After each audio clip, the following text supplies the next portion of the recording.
In today's tech video, I'm going to show you guys how you can zoom in and out on your DJI Osmo Pocket 3.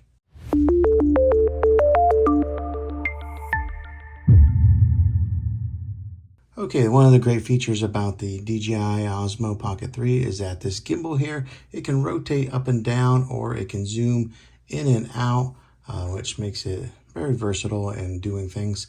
I'm just going to show you guys a quick little example. Here's a little pocket knife that, say I want to put it in the shot just like so.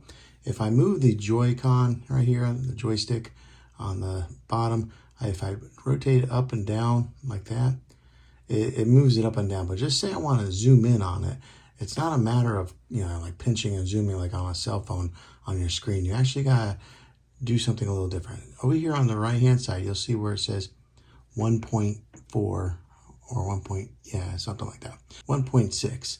All right, so what you got to do is you tap on it so that it says 1.6 like that. And as you can see, now when you move your Joy-Con, it's zooming in and out instead of rotating the actual gimbal. And then to go back the other way, you'll tap it again so that the 1.2 now is inside. There you go. See, now I'm tilting it back up and down, zooming in and out again, tap it again, and then it zooms in and out like that just by moving your joystick. So that's how you zoom in and out on your DJI Osmo Pocket 3.